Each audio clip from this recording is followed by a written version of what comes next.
श्री स्वामी समर्थ, जय जय स्वामी समर्थ। स्वामींचं नाव घेऊन मी आजच्या ह्या नवीन व्हिडिओला सुरुवात करते। पितृपक्षातील 15 दिवस हिंदू धर्मात खूप महत्त्वाचे मानले जातात। या काळात आपले पूर्वज पितृलोकातून पृथ्वीवर येतात असे मानले जाते।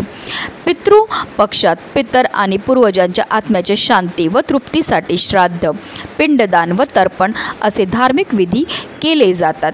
धार्मिक मान्यतानुसार पितृपक्ष दरवर्षी भाद्रपद महिन्याच्या शुक्ल पक्षाच्या पौर्णिमेपासून सुरू होतो आणि अश्विन महिन्याच्या कृष्ण पक्षातील अमावास्यापर्यंत असतो।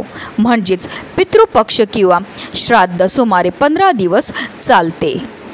यंदा 17 सप्टेंबर ते 2 ऑक्टोबर या कालावधीत पितृपक्ष किंवा पितृ पंधरवडा आहे। प्रतिपदा ते अमावास्या हा काळ पितृपक्ष म्हणून ओळखला जातो। पितृपक्षात पितरांचे स्मरण केले जाते। पितृपक्षाच्या काळात सर्वसामान्यपणे शुभ कार्य केली जात नाही। श्राद्धातील मंत्रोच्चारामध्ये पितरांना गती देण्याची सूक्ष्म शक्ती समावलेली असते। श्रद्धा या शब्दापासून श्राद्ध हा शब्द निर्माण झाला आहे। इहलोक सोडून गेलेल्या आपल्या वाडवडिलांना आपल्यासाठी जे काही केले त्यांची परतफेड करणे अशक्य असते। त्यासाठी जे पूर्ण श्रद्धेने केले जाते ते श्राद्ध होय।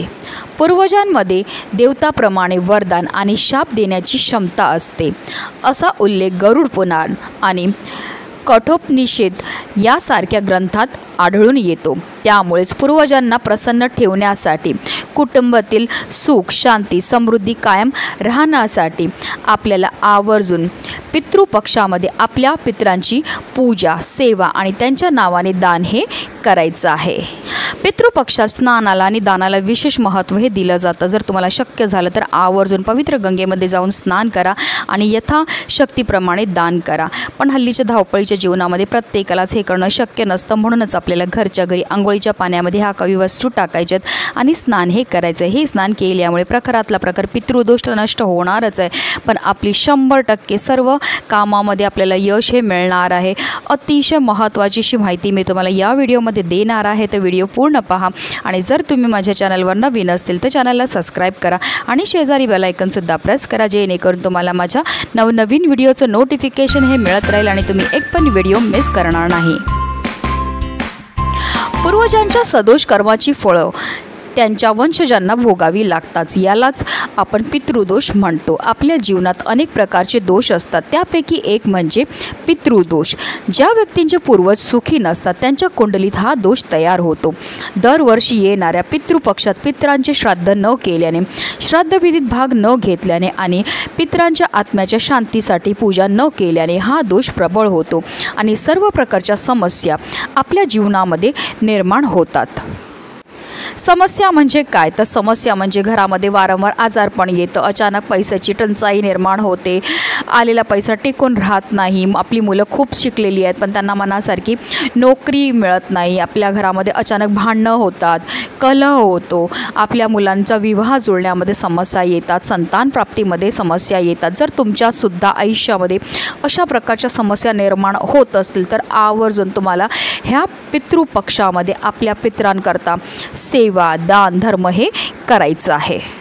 असं म्हटलं जातं की ह्या पितृपक्षामध्ये आपले पित्र ह्या भूतलावर येतात आणि ते कावळा, कुत्रा, गाय ह्या रूपामध्ये असतात आणि ते आपल्याला पाहत असतात की आपण त्यांच्याकरता कोणत्या सेवा, कोणते दान हे करत आहेत।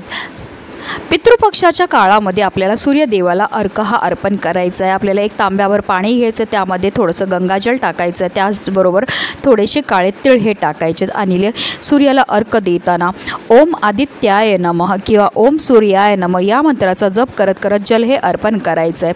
हे जल अर्पण केल्यामुळे आपल्या पितरांना मोक्षाची प्राप्ती मिळते। तसेच आपल्याला पितृपक्षाच्या काळामध्ये आवर्जून आपल्या घरामध्ये हांडा, कळशी जे पण आपण पाणी भरतो ते कधीही रिकामी ठेवायचं नाही, ते भरून ठेवायचं असतं। कारण जिथे आपल्या घरामध्ये पाण्याचा साठा असतो तिथे आपल्या पितरांचा वास असतो आणि जर आपण पितृपक्षामध्ये तिथे पाणी भरून ठेवलं तर त्यामुळे आपले पित्र हे आपल्यावर प्रसन्न होत असतात।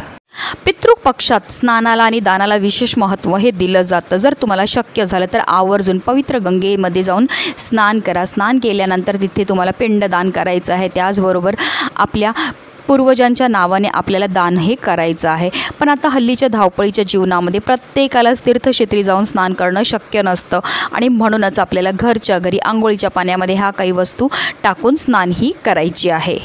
पितृपक्षाच्या काळात तुम्हाला ब्रह्ममुहूर्तावर उठून अंथरुणामध्ये सर्वप्रथम श्रीहरी विष्णू तसेच माता लक्ष्मी आणि आपल्या पितरांचं स्मरण हे करायचं आहे। ओम पितृदेवाय नमः या मंत्राचा जप करून दिवसाची सुरुवात ही करायची आहे आणि त्यानंतर आंघोळीला पाणी हे काढायचं आहे आणि आंघोळीच्या पाण्यामध्ये सगळ्यात पहिली वस्तू जी आपल्याला टाकायची ते म्हणजे गंगाजल।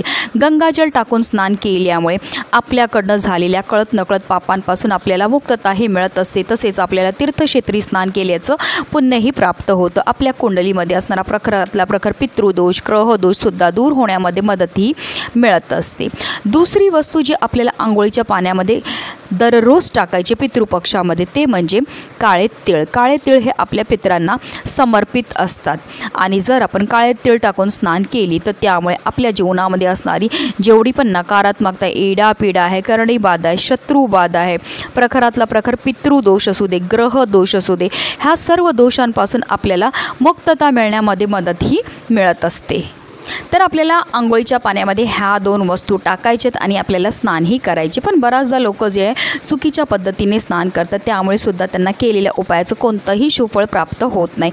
म्हणूनच आपल्याला आंघोळ करताना सर्वप्रथम 1 मग पाणी आपल्या उजव्या खांद्यावर टाकायचं आहे 1 मग पाणी आपल्या डाव्या खांद्यावर टाकायचं आहे आणि त्यानंतर आपल्याला संपूर्ण स्नानही करायचे। स्नान करताना आपल्याला ओम पितृदेवाय नमः किंवा ओम नमो भगवते वासुदेवाय नमः या 2 मंत्रापैकी कोणत्याही एका मंत्राचा जप हा करायचा। पुन्हा एकदा सांगते ओम पितृदेवाय नमः किंवा ओम नमो भगवते वासुदेवाय नमः या 2 मंत्रापैकी कोणत्याही एका मंत्राचा जप हा करायचा आहे। जेव्हा आपण आंघोळीच्या पाण्यामध्ये या सर्व वस्तू टाकतो त्याचबरोबर मंत्राचा जप करतो त्यामुळे आपल्या तनाबरोबर आपल्या मनाची सुद्धा शुद्धीही होत असते आणि पवित्र तनाने पवित्र मनाने केलेल्या प्रत्येक कार्यामध्ये आपल्याला 100% यश हे प्राप्त होत असतं।